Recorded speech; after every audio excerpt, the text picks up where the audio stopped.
460 करोड़ साल पुराने हमारे सौरमंडल में 8 विशाल ग्रह हैं, जिनमें से केवल पृथ्वी पर ही जीवन है। पृथ्वी जो एक रॉकी प्लेनेट है और सूर्य से एक खास दूरी पर परिक्रमा करती है, जिसे हैबिटेबल जोन कहते हैं, इसलिए इस ग्रह पर जीवन है। दूसरे सभी सौरमंडल और सोलर सिस्टम के ग्रह या तो सूर्य के ज्यादा नजदीक हैं या बहुत दूर हैं, जिस वजह से इन पर जीवन संभव नहीं है। पर इस विशाल ब्रह्मांड में जहां 200 अरब गैलेक्सीज हैं और हर गैलेक्सी में करीब 500 अरब ग्रह हैं, तो जीवन का केवल पृथ्वी पर ही मौजूद होना ये कहना जल्दबाजी होगी, क्योंकि इतने सारे ग्रहों पर जीवन को खोजना बहुत मुश्किल है।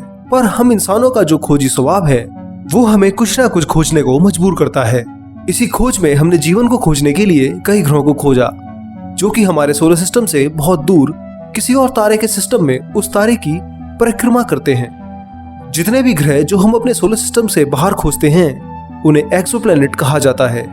कभी कभी वैज्ञानिक इन्हें एक्स्ट्रा सोलर प्लैनेट्स भी कहते हैं। ये ग्रह बहुत अजीब होते हैं। कुछ में जीवन की संभावना होती है तो कुछ ऐसे भी होते हैं जिन्हें देखकर हमारी साइंस की समझ भी बेकार रह जाती है। नमस्कार दोस्तों, स्वागत है आपका साइमित के इस वीडियो में, जिसमें मैं आपको आज ब्रह्मांड के कुछ ऐसे ग्रहों की यात्रा पर ले चलूंगा जो कि बहुत ही विचित्र और रहस्य से भरे हैं। इनमें से कुछ ग्रह इतने हल्के हैं कि हमारा चांद भी इनसे कई गुना भारी लगता है, तो कोई ग्रह इतना बड़ा है कि उसमें जुपिटर तो क्या, हमारे सोलर सिस्टम के सभी ग्रह समा जाएं। कुछ ग्रहों को अपने तारे की एक परिक्रमा करने में 10 लाख साल लग जाते हैं, तो कोई ग्रह 3 तारों वाले सोलर सिस्टम में रहता है। इसके अलावा भी बहुत कुछ है जो इन ग्रहों में देखने को मिलता है। तो तैयार हो जाइए एक्सोप्लैनेट की एक बार फिर से इस अनोखी यात्रा के लिए। जब हम किसी ग्रह को खोजने की बात करते हैं तो सबसे पहले हमें उसकी पृथ्वी से कितनी दूरी है उससे तुलना करनी पड़ती है। अगर कोई ग्रह ज्यादा दूर है, जहां जाने में लाइट को भी हजारों साल लगे, तो उस पर मिशन भेजना तो लगभग इम्पॉसिबल हो जाता है। इसलिए एक्सोप्लैनेट जितना पास खोजा जाए उतना ही अच्छा होता है। अगर हम अपने सबसे नजदीक खोजे गए पड़ोसी एक्सोप्लैनेट की बात करें तो वो हमारे सबसे नजदीक के सोलर सिस्टम में आता है। अल्फा सेंटोरी स्टार सिस्टम का यह ग्रह प्रोक्सिमा सेंटोरी बी है, जो कि केवल 4.22 लाइट ईयर्स दूर है। यानी यहाँ पर जाने में हमें लाइट स्पीड से लगभग 4 साल लगेंगे। ये एक्सोप्लैनेट एकदम पृथ्वी के जैसा ही है, इसलिए वैज्ञानिकों ने इस पर आने वाले 50 सालों में कुछ मिशंस तैयार किए हैं। भले ही प्रोक्सिमा सेंटोरी भी हमारे सबसे नजदीक का एक्सोप्लैनेट हो, पर एक ग्रह ऐसा भी है जो कि इतना दूर खोजा गया है जहां तक की दूरी पर आप मिल्की वे गैलेक्सी के सेंटर में मौजूद ब्लैक होल तक पहुंच सकते हैं। ये ग्रह 27,710 लाइट ईयर्स दूर है, यानी कि प्रोक्सिमा सेंटोरी बी से भी 6,600 गुना दूर। SWEEPS11 नाम का यह ग्रह और स्वीप्स 11 नाम का यह ग्रह अब तक का खोजा गया सबसे दूर का ग्रह है। इस ग्रह को 2006 में खोजा गया था। आकार में जुपिटर से बस थोड़ा सा बड़ा है, पर उससे 10 गुना भारी है।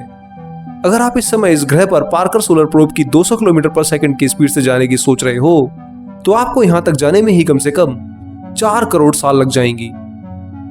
ग्रहों की इस यात्रा में अब हम सबसे पास और सबसे दूर के ग्रह पर तो चले गए हैं, पर अब मैं आपको ले जाने वाला हूं एक ऐसे ग्रह की ओर जो कि 3 तारों की परिक्रमा करता है।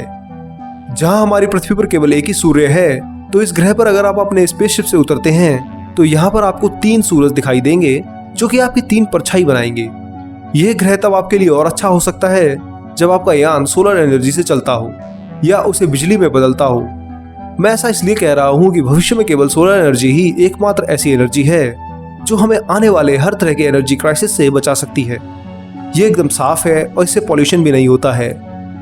विदेशों में आज बहुत से लोग इसका इस्तेमाल कर रहे हैं, पर भारत में अभी भी बहुत कम लोग इसका लाभ उठा पा रहे हैं। आने वाले कुछ सालों में बढ़ती जनसंख्या के कारण बिजली की डिमांड बहुत ज्यादा बढ़ जाएगी, और उस बिजली की डिमांड को पूरा करने के लिए आपका बिजली का बिल भी 5 गुना तक ज्यादा बढ़ जाएगा। हर घर में तब सोलर पैनल को लगाना जरूरी हो जाएगा, यानी हर घर की जरूरत सोलर पैनल बन जाएगा। और आपकी इसी जरूरत को पूरा करने के लिए भारतीय सोलर कंपनी लूम सोलर, जो मोनो पैनल और AC मॉड्यूल बनाती है, जो कि कम धूप और बादलों में भी सूर्य की ऊर्जा से बिजली बनाने में कामयाब रहते हैं, आपको हर समय बिजली की सप्लाई प्रदान करेंगे, जिससे आप मेन पावर सप्लाई के कट जाने के बाद भी अपने घर के AC, कूलर, टीवी और फ्रिज को लूम सोलर के सोलर पैनल के जरिए आसानी से चला पाएंगे। ये बहुत ही काम के सोलर पैनल हैं, जिन्हें आप कंपनी की वेबसाइट loomsolar.com पर देख और ऑर्डर कर सकते हैं। तो जल्दी जाइए और डिस्क्रिप्शन में दिए गए लिंक पर जाकर के इसकी अधिक जानकारी लीजिए और लूम सोलर से सीधा कांटेक्ट कीजिए। खैर, सोलर एनर्जी से आगे बढ़ते हुए मैं आपको अब इस एक्सोप्लैनेट पर लेके चलता हूँ। HD 126614AB नाम का ये प्लैनेट अपने स्टार HD 126614A की परिक्रमा करता है, पर इसके सोलर सिस्टम में एक नहीं 3 स्टार्स हैं। जहां HD 126614A एक के टाइप स्टार यानी कि सूर्य से बड़ा, भारी और ठंडा तारा है, तो बाकी दोनों स्टार्स HD 126614B और NLTT 37349 एक M टाइप स्टार्स हैं, जिसका मतलब ये स्टार साइज और ब्राइटनेस में सूर्य से बहुत पीछे हैं। ये तीनों स्टार अपने सेंटर की परिक्रमा करते हैं। एक बार आप यहाँ जाएं तो आपको एक ही दिन में 3 सूर्य उगते हुए और ढलते हुए दिखाई देंगे। ये नज़ारा सच में बहुत ही मजेदार और अजीब होगा। चलिए अब अपने स्पेसशिप को और आगे बढ़ाते हुए चलते हैं पृथ्वी से 570 लाइट ईयर दूर एक ऐसे प्लेनेट की ओर जो कि पृथ्वी से 1500 गुना हल्का है। ये एक्सोप्लैनेट हल्का होने के साथ साथ पृथ्वी से तो बहुत छोटा है ही, साथ में चांद से भी 3 गुना कम चौड़ा है। करीब 1000 किलोमीटर के डायमीटर वाला ग्रह WD1145+017b अपने स्टार WD1145+017 की परिक्रमा करता है। यह स्टार एक व्हाइट ड्वार्फ स्टार है जो कि आकार में पृथ्वी से केवल 1.5 गुना है। वैज्ञानिक मानते हैं कि यह स्टार 17 करोड़ 50 लाख साल पहले एक्सप्लोड होकर के व्हाइट ड्वार्फ बना होगा।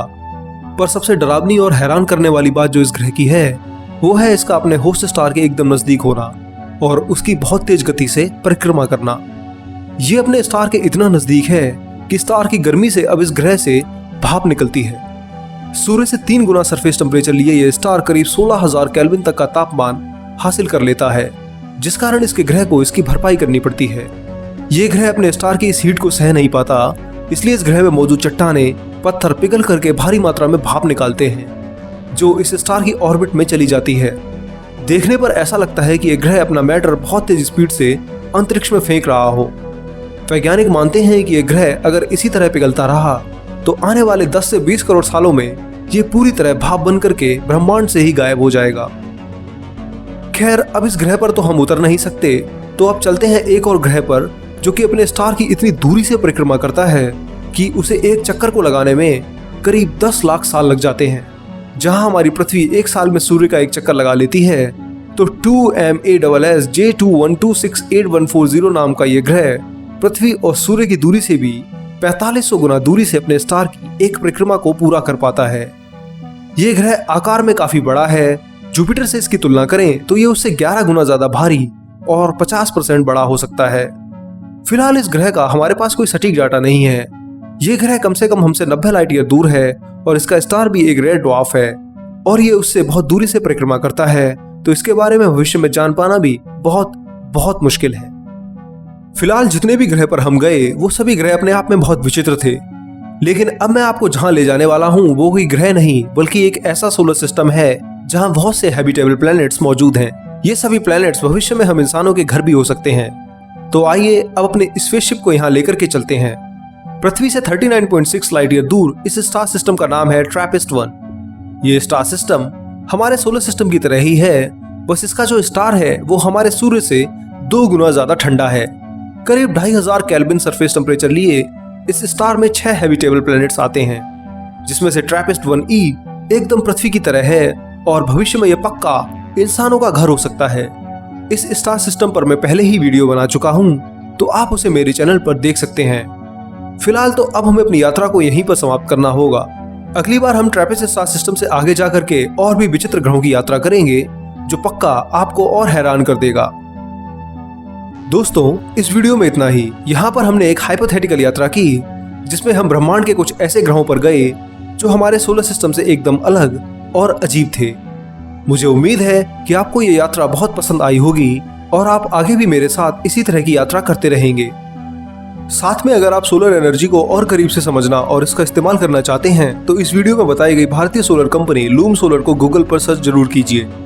इनके प्रोडक्ट जरूर देखिए और अधिक से अधिक जानकारी लीजिए। मोनो पैनल्स और एसी मॉड्यूल के बारे में आप इनकी वेबसाइट पर जाकर के आसानी से देख सकते हैं कि ये किस तरह से सूर्य ऊर्जा से बिजली बनाते हैं और किस तरीके से पावर फेलियर होने के बाद भी आपके घरों में बिजली बनी रहती है। तो एक बार इनकी वेबसाइट loomsolar.com पर जाकर के जरूर विजिट करें। विज्ञान की और ज्यादा जानकारी हासिल करने के लिए आप हमारी वेबसाइट विज्ञानम.com पर जरूर जाइए और उसे बुकमार्क कर लीजिए। तब तक के लिए आप मुझे इजाजत दीजिए और इस वीडियो को लाइक, शेयर, कमेंट के साथ चैनल को सब्सक्राइब भी कीजिए। मैं मिलूंगा अगले हफ्ते एक और मजेदार वीडियो के साथ। तब तक के लिए धन्यवाद। जय हिंद, आपका दोस्त शिवम।